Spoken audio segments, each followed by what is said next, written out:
So, how much leeway did you have in fleshing out the character Thanos? More than I thought I'd have, because when I got into this, I didn't really know what to expect beyond what Ruffalo had told me, because he's been a friend for a long time. So I called him and I was like, what is this whole thing, and what is it? Is it all mocap, or is it a rendition? You know, so I was really kind of in the dark.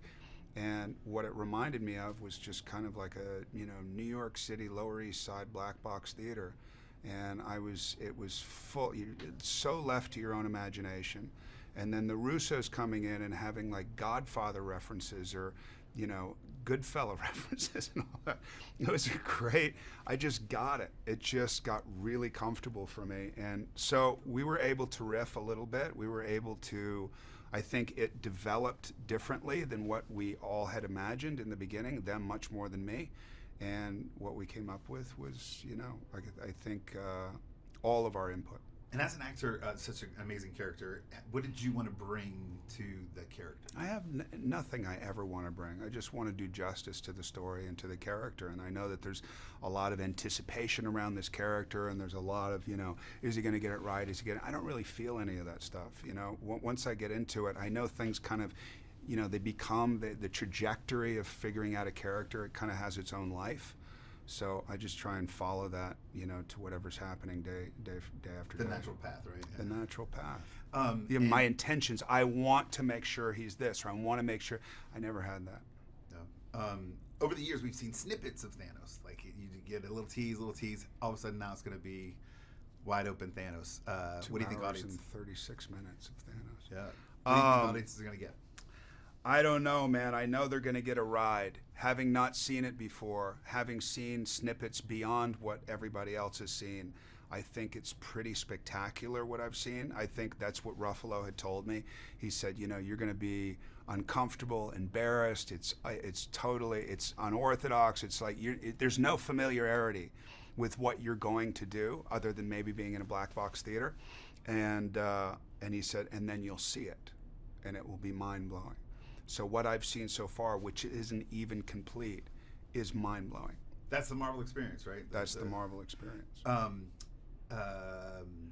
That's what you hope for. Yeah, of course. And for some reason, they're really good at delivering. So. Yeah, they got it. They got a good thing going. They got a good thing. They got a good thing going. Smart guys. What makes Thanos MCU's biggest, greatest villain?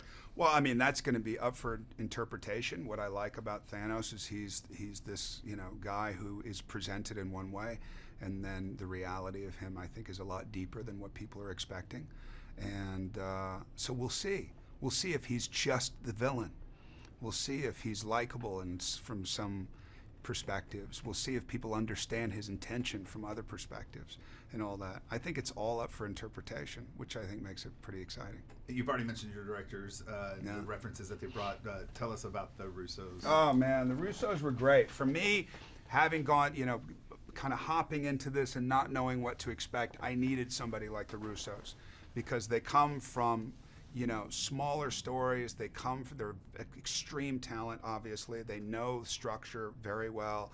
They understand how to get people going individually. So what works for Downey or what works for Hemsworth may not be what works for me. Or maybe it does. I just got it. I don't know if I got it the most, but when they would bring up references, it just snapped me right into this place that worked, at least what I think worked for me. I hope it works in the movie. In one word, what do you think? Can you give us a one-word description of Infinity Wars? One word, not expletive, but one word? They're asking for one word. Beyond. Good word. And then lastly, what do you think audiences are going to expect to see in this film? I think they're going to expect an ultimate delivery, and I think they're going to get it.